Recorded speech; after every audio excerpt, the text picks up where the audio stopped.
Nesse vídeo aqui vamos falar sobre como você consegue conquistar a sua liberdade. E eu gostaria de trazer esse tema porque eu vejo muitas pessoas achando, e assim de forma errada, que algo como um planejamento te afasta de liberdade. E eu estou falando aqui assim de liberdade num conceito mais amplo. Liberdade, por exemplo, de você fazer o que você quiser.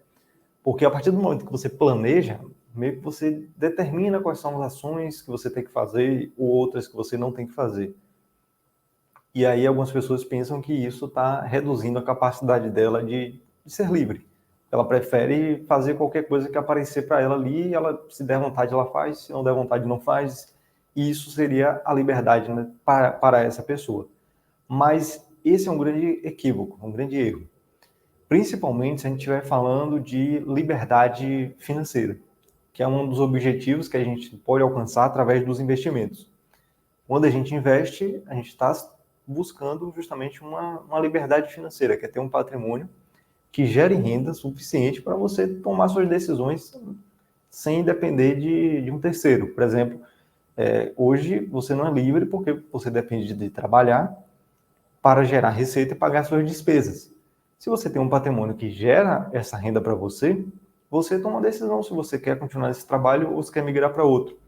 E você só consegue atingir esse nível de independência com o planejamento. É possível você conseguir sem um planejamento? É possível sim, mas não é provável. É bem improvável que você consiga. E aí eu vou trazer algumas ideias aqui do que seria o planejamento e de como esse planejamento contribui para o alcance da sua liberdade. Você entender que isso não são coisas contraditórias. Se você planeja, você está reduzindo a sua liberdade. Não, é o contrário. Quando você planeja, principalmente se você tem o objetivo de aumentar a sua liberdade, você vai chegar mais próximo a ela, quanto mais você planejar.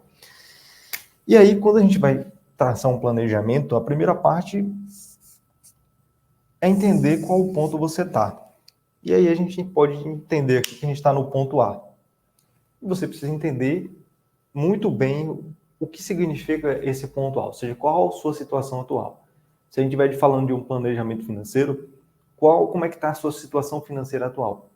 Até para alguns clientes eu passo até um raio-x financeiro para entender como é que está a receita, a despesa, quanto tem de investimento, quanto está conseguindo poupar, e outras questões que eu vou conversando com a pessoa. Então, a partir desse diagnóstico, que é o raio-x financeiro, para entender onde realmente a pessoa está, a gente começa a traçar projeções e entender para onde ela quer ir.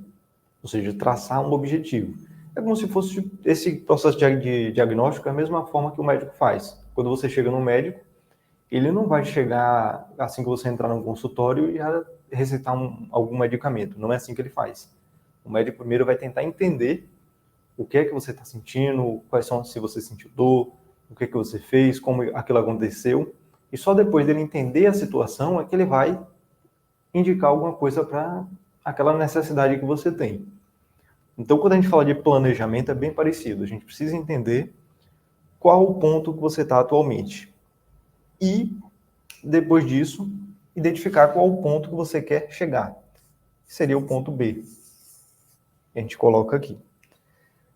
Quando a gente planeja, tem vários estudos que mostram que quando a gente planeja e a gente entende onde a gente está e traça um objetivo, a gente já está aumentando muito a chance da gente chegar lá. E muito mesmo. Por quê? Se você sabe que você está aqui, você entende realmente qual a sua situação atual. Você não está se enganando, você realmente entendeu a situação financeira que você está. Ou a situação poderia ser, por exemplo, de vida como um todo. Você entendeu a situação de vida e você quer mudar. Você quer mudar de emprego, você quer mudar de profissão, qualquer que seja seu objetivo.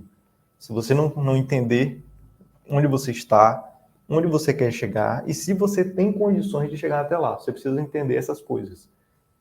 E até mesmo um objetivo que é bastante comum, que as pessoas hoje querem muito mudar de carreira ou mudar de carreira, não estão satisfeitos como estão. Sem planejamento fica muito mais difícil, fica tudo no campo dos sonhos. Se a pessoa quer conquistar a casa própria, se ela não entende a situação atual e o que ela tem que fazer para chegar lá, é bem difícil ela conseguir esse objetivo. E aí, quando a gente faz isso, a gente entende o ponto A e entende o ponto B, o que a gente faz é colocar nossa energia concentrada aqui, concentrar nossas forças em direção a B. E aí, quando a gente concentra a nossa força, nossa energia em direção a B, a gente fica cada vez mais perto de chegar lá. E aqui, essa setinha que eu coloquei, representando justamente nossa força, nosso empenho, energia e tudo nessa direção, o dinheiro. A gente está colocando para chegar lá. Quando a gente está falando de objetivo entre dois pontos, todo mundo diz que a menor distância entre esses dois pontos vai ser uma reta, justamente daqui até aqui. Esse seria o cenário ideal, você entender que você quer chegar lá e ter um caminho fácil, não que vai ser simples. Então, recapitulando um pouco aqui sobre essa questão do planejamento, quando a gente planeja, a gente vai identificar a situação atual, que seria o ponto A, identificar muito bem qual seria esse ponto, identificar qual é o nosso objetivo, que é o ponto B, para onde a gente está querendo ir, e traçar o melhor caminho para chegar lá mais rápido possível. Então esse é basicamente o plano, e geralmente a gente sempre vai pensar que a menor distância entre esses dois pontos vai ser uma reta. É o que nós conhecemos, mais comumente conhecido. Porém, existe a realidade. E quando a realidade se impõe, nós não vamos ter uma reta nessa direção, mesmo que a gente tenha foco e continue colocando toda a nossa força, ou seja, a nossa dedicação em direção ao nosso objetivo. Não vai ser simplesmente daqui para cá, não é assim que a vida funciona. Todo mundo sabe que a gente vai ter vários percalços ao longo do caminho. Então, a gente está botando energia para chegar a B, mas vai existir momentos que a energia vai estar dispersa, vai estar um pouco para um lado, um pouco para o outro, mas com o planejamento, com o plano, sempre que a gente sair da rota, por exemplo, se a gente sair um pouco da rota, veio para aqui e chegou nesse ponto, a gente sabe que o ponto B é para cá. Então a gente vai tentar reajustar a rota, aí passou um pouco dela, veio para cá, outro ponto. Então vai sempre ajustando e sempre que vai se aproximando mais do alvo, fica mais fácil de manter o plano. Então, quando a gente traça um plano, é mais ou menos isso que vai acontecer. A gente vai ter o ponto B, que é o objetivo, onde a gente quer chegar, e o plano ele vai justamente dar esse norte, e toda vez que a gente sair da rota, que a gente colocar uma energia muito fora daquele lugar que a gente está indo, a gente vai conseguir reajustar e voltar de novo para o caminho certo que a gente definiu. Quando a gente não traça, não faz um planejamento, o que acontece é mais ou menos o seguinte: nós vamos estar no ponto A e nós não vamos saber exatamente onde é que estamos, porque a gente não fez a avaliação para tentar entender o ponto que a gente está atualmente. A gente não fez isso. Simplesmente a gente está num ponto A que a gente não sabe o que é. A gente não sabe qual é, não sabe onde nem quando, não tem informação nenhuma. E nem temos o ponto B, porque se a gente não planeja, a gente não está traçando objetivos, simplesmente está vivendo de forma dispersa. E quando a gente está de forma dispersa, o que acontece é que nossa energia ela vai ser dissipada. Ou seja, a gente vai, cada momento, colocar energia numa direção diferente. Não é muito diferente desse primeiro cenário aqui, que é um cenário de planejamento. O segundo cenário, primeiro cenário de planejamento, a gente está focando em B. Em alguns momentos a gente vai sair da rota que é natural e vai estar sempre retomando. No caso do segundo cenário, geralmente a gente está assim, bota uma energia para um lado, para o outro, sem saber exatamente para onde a gente está indo. E aí a gente vai ter uma rota mais ou menos como essa aqui. A gente vai rodar muito, vai fazer vários caminhos e simplesmente não vai sair do lugar. Porque a gente não planejou, a gente não traçou metas, não traçou nada. Então simplesmente vai ficar desperdiçando energia e não vai chegar a lugar nenhum. Então, o que você acha que é mais próximo de uma liberdade? Esse daqui, que traçou um plano e está indo em direção ao objetivo que você quer, ou o segundo cenário que você acha que está agindo de forma livre, mas não está chegando a lugar nenhum? Então, eu considero esse ponto aqui o mais que se aproxima mais da liberdade, principalmente quando a gente vai chegando perto do objetivo. Então, existe esse mito de que planejar, a gente está saindo da nossa liberdade, mas não. Planejar justamente para ir em direção à nossa liberdade. Esse é o ponto principal. E uma das principais ferramentas dentro de planejamento que a gente pode utilizar e que pode contribuir para o alcance da nossa liberdade é o orçamento. O orçamento, ele é uma ferramenta empresarial que as pessoas definem qual o orçamento do ano, onde é que vai gastar cada coisa, onde é que vai destinar cada recurso, mas ele pode ser utilizado e é utilizado também nas finanças pessoais.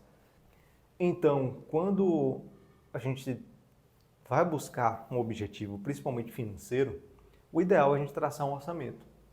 Porque quando a gente traça um orçamento, o que a gente vai fazer é definir pelo menos um percentual da nossa receita, que pode ser 10% da nossa receita mensal. A gente vai definir que a gente está destinando para o alcance do objetivo. Então, a gente vai pegar 10% da nossa receita mensal e vai destinar para tudo que vá nos chegar mais perto de B, ou seja, do nosso objetivo. Então, o orçamento, ele não é para restringir você. Ele não vai te dizer tudo o que você deve fazer. Ele vai te dizer o mínimo que você deve fazer para que você chegue no seu objetivo. Porque pode acontecer de você acha que está indo nessa direção, mas como você não fez aquela avaliação inicial do ponto onde você está, o que você está fazendo que acha que está indo em direção a B pode ser que não seja suficiente.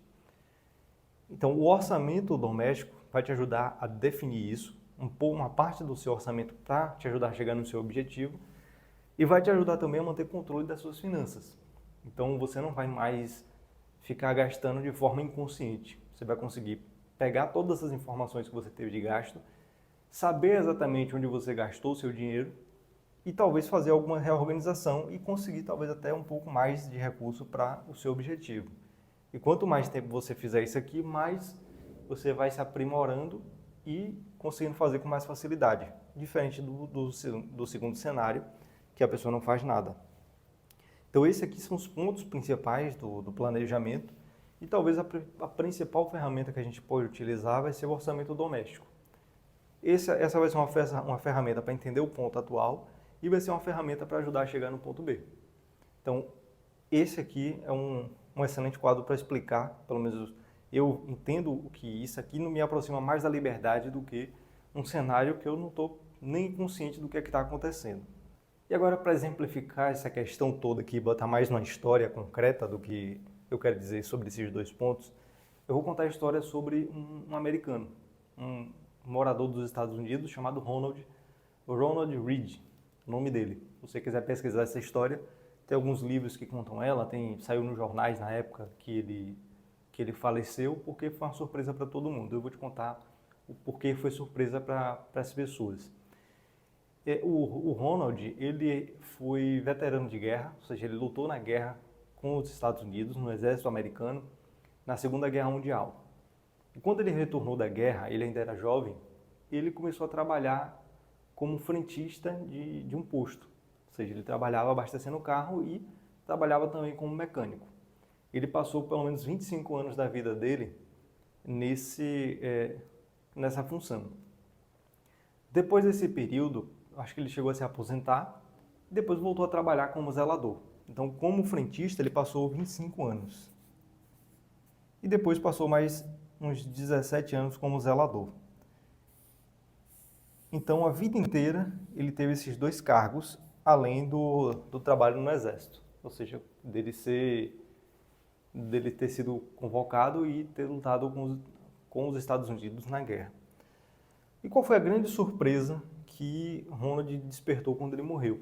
Porque ele era um cara simples, ele tinha uma profissão simples e ele tinha uma vida extremamente simples. Ele nunca foi desbanjar, nunca teve uma casa simples.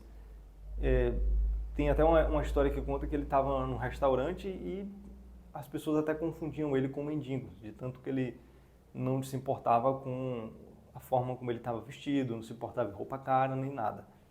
E quando ele morreu, descobriram que ele deixou um patrimônio de 8 milhões de dólares investido em ações.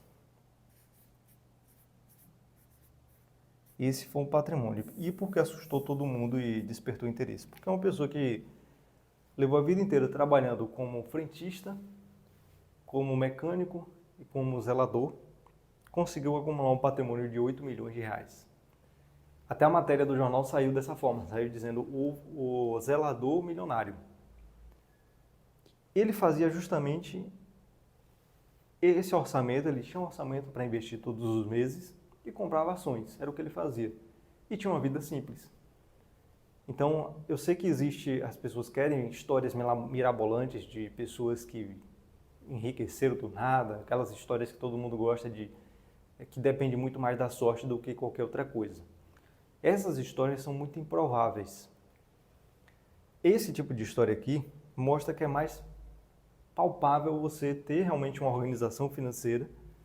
Se você tiver o controle sobre suas despesas e investir, talvez você chegue lá num patrimônio tão grande. Isso aqui é possível. Se ele conseguiu com a vida que ele tinha, com a profissão que ele tinha, qualquer um pode conseguir. Não é como as histórias que a gente vê por aí, de histórias mirabolantes, que muitas vezes nem são verdadeiras. Então, quis contar essa história justamente para exemplificar o quanto você ter organização pode te aproximar dos seus objetivos. E aí ele deixou, desses 8 milhões, ele deixou 2 milhões para um enteado e algumas pessoas que cuidavam dele. Deixou cerca de 4,8 milhões para um hospital e deixou 1,2 milhões para uma biblioteca. Então ele deixou a maior parte do dinheiro dele, se a gente somar aqui 6 milhões, ele deixou para a caridade. 2 milhões ele deixou para o enteado e para algumas pessoas que cuidavam dele. Isso aqui é muito comum nos Estados Unidos. Pessoas criam fortunas, se tornam milionárias e acabam deixando a maior parte para a caridade. Não se importam tanto em transmitir para a sua família. Porque 2 milhões de dólares é muito dinheiro também, então ele não deixou ninguém pobre. Warren Buffett, que é outro grande investidor que tem nos Estados Unidos, ele também já está fazendo os planos dele. Boa parte do dinheiro ele vai destinar para a caridade e outra parte para a família. E ele também, se você procurar a história do Warren Buffett, você vai ver que ele é um cara extremamente simples, vive com um mesmo carro há vários anos, mora na mesma casa há vários anos, não vive uma vida de extravagância e ele é bilionário, simplesmente bilionário. Então o que eu quis te mostrar aqui é, se você quer atingir sua liberdade, provavelmente você vai precisar fazer um planejamento. O planejamento vai te ajudar a chegar na liberdade e não prender você. Ferramentas como essa, como orçamento, que você pode, talvez de forma errada, ter na sua cabeça, que é uma coisa que vai te prender, na verdade é algo que vai te ajudar a te libertar. Então, pense todas essas informações aqui que eu trouxe e comece a planejar a sua vida, comece a organizar a sua vida financeira, que você vai colher bons frutos disso.